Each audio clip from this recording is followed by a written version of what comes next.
देखो यहाँ का जो मुसलमान था, मुसलमान कोई आज का नया बासिंदा नहीं है। यहाँ भगवान राम के ज़माने से भी, उससे पहले से भी यहाँ मुसलमान था, ये मानना पड़ेगा आपको। लेकिन यहाँ का मुसलमान कट्टर नहीं था, कट्टर मुसलमान नहीं था। यहाँ का मुसलमान दयावान था। जैसे हिंदुओं में दया है, वैसे मुसलमानों में भी दया थी। यहाँ का जो मुसलमान आज भी, जो यहाँ का पक्का मुसलमान है, जो सच्चा मुसलमान है, उसके अंदर दया है। ये कट्टर क्या है? ये कट्टर विदेशी सोच है, जो विदेशी ताकतों ने अपनी बुद्धि चला करके यहाँ के लोगों के अंदर जो बुद्धि में घुसेड़ दिया है, वो कट्टर मुसलमान हो गए। उनके अंदर कट्टरता ही है।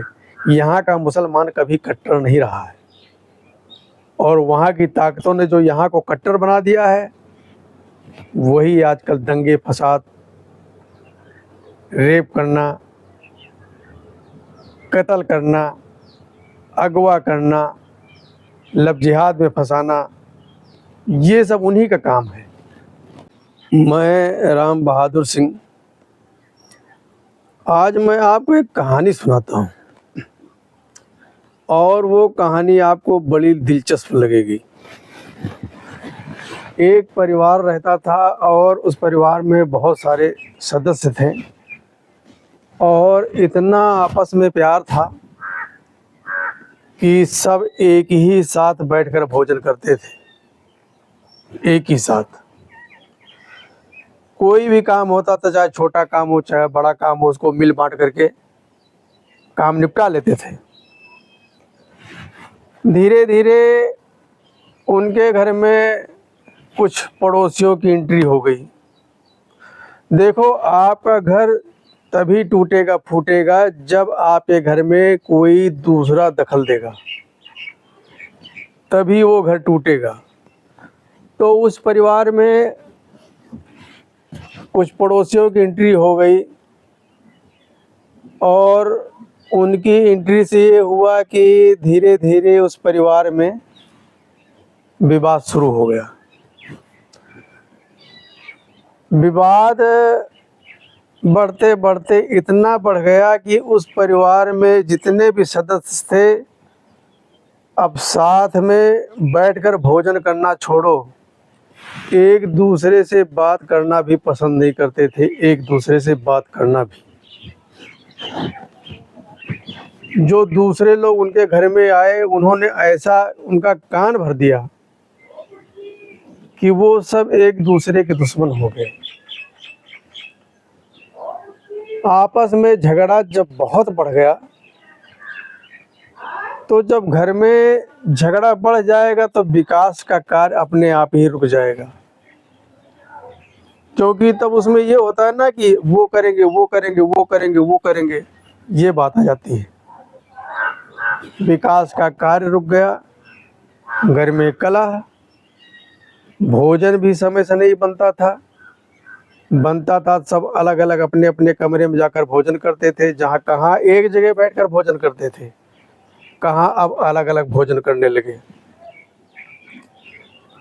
झगड़ा बहुत जब बढ़ गया, ये हुआ कि भाई ऐसे मुंह फुलाकर रहने से बढ़िया है कि हम लोग आपस में बंटवारा कर लेते हैं। अब एक में गुजारा नहीं होगा भाई, रोज रोज की किचकिच से अच्छा है कि बंटवारा हो जाए, सब अपना अपना करें, अपना अपना खाएं। ये बात जब उस गांव के मुखिया ने सुनी,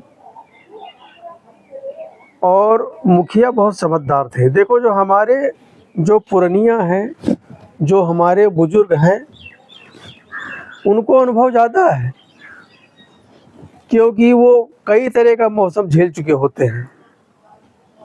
तो जो बुजुर्ग होते हैं उनको अनुभव ज़्यादा होता है।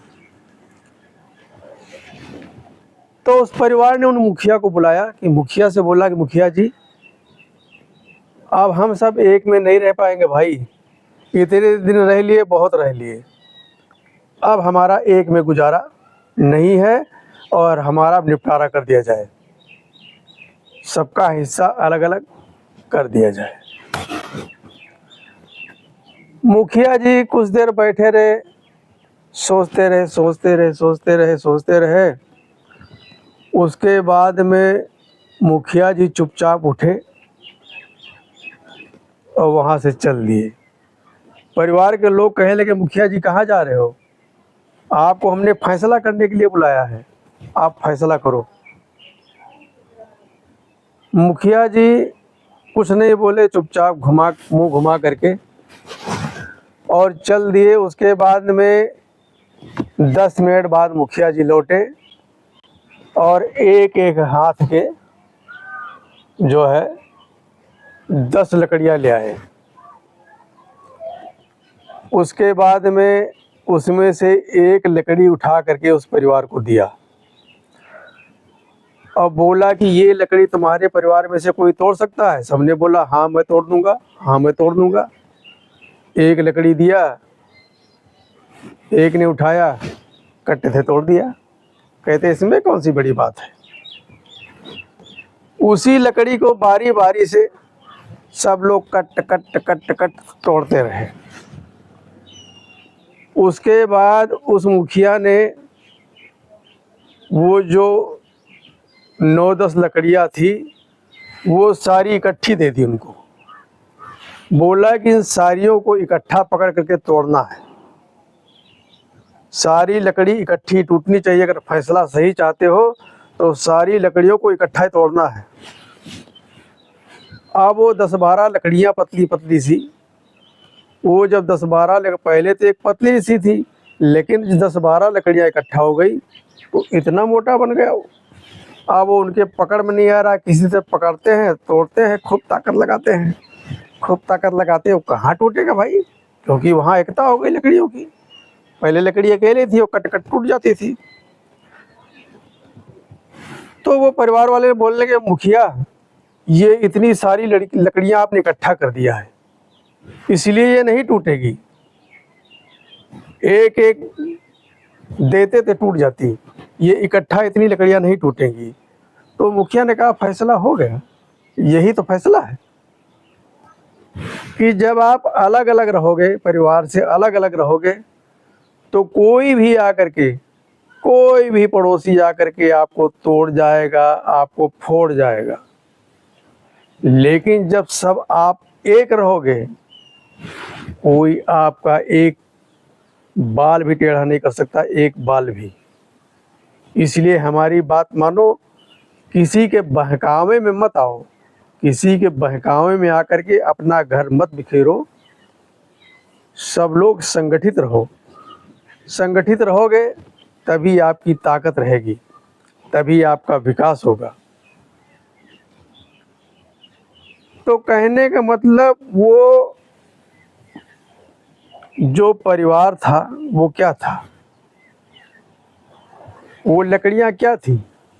वो लकड़ियों का भी तो एक परिवार लेकर आए थे मुखिया जी, जो ढेर सारी लकड़ियाँ लाए थे एक एक हाथ की तोड़ करके। वो लकड़ियाँ भी एक परिवार थी। जब उस परिवार की एक लकड़ी अलग हो गई, उसको सबने कट कट तोड़ दिया। लेकिन वही लकड़ियों का परिवार जब इकट्ठा हो गया, सब की ताकत धरी की धरी रह गई। तो मुखिया ने कहा कि आप सब लोग संगठित रहो। अलग अलग रहोगे तो कोई भी आपको नुकसान पहुंचा जाएगा, लेकिन आप एक रहोगे तो आप विकास ही करोगे और आपका कोई कुछ नहीं कर पाएगा। कहने का मतलब वो लकड़ियाँ क्या हैं या वो परिवार क्या था? वो परिवार था हमारा समाज। हमारा समाज, हमारा हिंदू समाज। हम सब यही बार बार योगी जी भी कहते हैं कि भाई सब लोग एक रहो, एक रहो, एक रहो, एक रहो, क्योंकि एकता में ही शक्ति है। तो वो जो हमारा परिवार पड़ोसी ताकतों ने आकर के बिखेर दिया। अब कैसा बिखेरा? कुछ हमारे यहाँ के जो धर्मराज थे उन्होंने बिखेर दिया, भाई देखो, अच्छे बुरे हर कहीं आपको मिलेंगे। आपको हिंदू में भी मिलेंगे, मुसलमान में भी मिलेंगे। और जो बुरे लोग हैं वो भी सब में हैं। तो उन्होंने हमारे हिंदू समाज को बांट दिया। तेरी कैटेगरी यह है, तेरी कैटेगरी ये है, तेरी कैटेगरी ये है, तेरी ये है, उसकी वो है, उसकी वो है, उसकी वो है। हिंदुओं को इसी में बिखेर दिया, इसी में बिखेर दिया। और बिखरने की वजह से क्या है कि आज एक दूसरे पर आरोप लगाते हैं। कहने को हम हिंदू हैं, लेकिन हम बिरादरियों में बट गए। किसकी बिरादरी कोई है, किसकी बिरादरी कोई है। वो कहता हमारी बिरादरी तेरी बिरादरी से ऊंची है, वो कहता तेरी बिरादरी से हमारी बिरादरी ऊंची है। लेकिन हम सब हैं हिंदू बिरादरी, सारे हिंदू ही बिरादरी हैं, हमारी हिंदू ही बिरादरी है। हम उसको बांट करके अपना ही नुकसान कर रहे हैं, और अपना ही नुकसान हो रहा है। इसमें जो हमारी बाहर की ताकतें आई हुई हैं उनका फ़ायदा हो रहा है, उनका फ़ायदा हो रहा है। हमारे देखो, जो संत लोग हैं वो हमेशा अच्छी शिक्षा देंगे। योगी जी हमारे महान संत हैं, उनको जो मर्जी कोई समझता रहे, लेकिन हम क्षत्रिय हैं, हम समझते हैं क्षत्रियों का सर हमेशा संतों और ब्राह्मणों के आगे नतमस्तक हुआ है। और हम संत ब्राह्मणों की बात मानते हैं। संत ब्राह्मण हमेशा वो कभी नहीं चाहेंगे कि किसी भी परिवार में कलह फूट हो। यही हमारे योगी आदित्यनाथ भी चाहते हैं कि हिंदुओं, तुम जो बिखर गए हो ना, कोई भी आकर तुम्हें तोड़ जाएगा। उसी लकड़ी की तरह कट कट तुमको तोड़ता रहेगा, दूसरी लकड़ी देखती रहेगी। आप इकट्ठा हो जाओ, इकट्ठा हो जाओ। जब जागो तभी सवेरा। अब समय बदल चुका है, आप इस समय को पहचानो। बांग्लादेश में देखो क्या हुआ भाई, उन्होंने कितना आतंक फैलाया, कितना आतंक फैलाया। सारे घर में हिंदुओं के जा कर के उनको मारा पीटा, बेइज्जत किया, और घर में आग भी लगाई। वो क्यों? क्योंकि हिंदू बिखरा हुआ था, बिखर गया था। माननीय योगी आदित्यनाथ ने एक ही बार कहा था कि भाई ऐसे बात नहीं बनेगी, सबको इकट्ठा होना पड़ेगा। ये जो विरोधी ताकतें हैं, इनसे लड़ने के लिए आपको इकट्ठा होना पड़ेगा, तभी बात बनेगी। और माननीय योगी जी की बात का असर बांग्लादेश में हुआ। सारे हिंदू इकट्ठा हो गए, और इकट्ठा होने की ही वजह से आज वहाँ की हालत ख़राब है विरोधियों की। जो विरोधी ताकतें हैं भैया, उनकी हालत ख़राब है। अब वहाँ हमारा हिंदू समाज आगे है। तो हम अपने भारत के हिंदुओं को भी बोलेंगे कि देखो, यहाँ का जो मुसलमान था, मुसलमान कोई आज का नया बसिंदा नहीं है। यहाँ भगवान राम के ज़माने से भी, उससे पहले से भी यहाँ मुसलमान था, ये मानना पड़ेगा आपको। लेकिन यहाँ का मुसलमान कट्टर नहीं था, कट्टर मुसलमान नहीं था। यहाँ का मुसलमान दयावान था। जैसे हिंदुओं में दया है, वैसे मुसलमानों में भी दया थी। यहाँ का जो मुसलमान आज भी, जो यहाँ का पक्का मुसलमान है, जो सच्चा मुसलमान है, उसके अंदर दया है। ये कट्टर क्या है? ये कट्टर विदेशी सोच है, जो विदेशी ताकतों ने अपनी बुद्धि चला करके यहाँ के लोगों के अंदर जो बुद्धि में घुसेड़ दिया है, वो कट्टर मुसलमान हो गए। उनके अंदर कट्टरता आई है। यहाँ का मुसलमान कभी कट्टर नहीं रहा है, और वहाँ की ताकतों ने जो यहाँ को कट्टर बना दिया है, वही आजकल दंगे फसाद, रेप करना, कत्ल करना, अगवा करना, लब जिहाद में फंसाना, ये सब उन्हीं का काम है। क्योंकि जो हमारी विदेशी जो ताकतें हैं पाकिस्तान वगैरह की, हम विदेशी का मतलब पाकिस्तानी मैं कहता हूँ, विदेशी का मतलब मेरा पाकिस्तानी समझो। पाकिस्तान ना कभी हमारा हितैषी था, ना हितैषी है, ना हितैषी रहेगा। खुद साला भूखा मर रहा है, वहाँ की जनता परेशान है, दाने दाने को मोहताज है, लेकिन साले की सोच गंदी है। वो चाहता है कि जैसे मैं बर्बाद हूँ उसी तरह हिंदुस्तान भी बर्बाद रहे। तो उन्होंने अपनी सोच भेज भेज करके यहाँ के जो मुसलमानों को कट्टर बना दिया है, वही सारा गड़बड़ कर रहे हैं, वही दंगे फसाद करा रहे हैं, और वही हिंदुओं को भी फोड़ रहे हैं। कुछ भोले भाले हिंदू हैं, उनके बहकावे में आ जाते हैं और उन्हीं के राह पर वो भी चल पड़ते हैं। आजकल तो हमारे नेता भी उन्हीं की राह पर चल रहे हैं, उन्हीं की राह पर हमारे नेता भी चल रहे हैं। देखो बांग्लादेश में इतना हिंदुओं के ऊपर अत्याचार हुआ, लेकिन हमारे बहुत सारे नेता जो उनके मुंह में दही जमी हुई भाई, वो दही जमी हुई है, जरा से भी आवाज़ निकल नहीं रही है। आवाज़ निकल रही है तो माननीय मोदी जी, अमित शाह जी और हमारे उत्तर प्रदेश के हिंदू हृदय सम्राट माननीय योगी आदित्यनाथ जी, आवाज़ इनकी निकल रही है। और इनकी आवाज़ का ही परिणाम है कि आज वहाँ बांग्लादेश में शांति हो चुकी है, वहाँ का हिंदू जग गया है।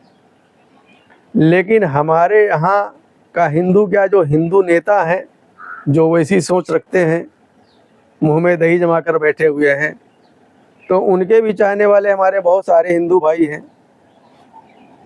वो चंद फायदा देखते हैं, चंद फायदे के लिए देश का बेड़ा गर्क हो जाए तो हो जाए।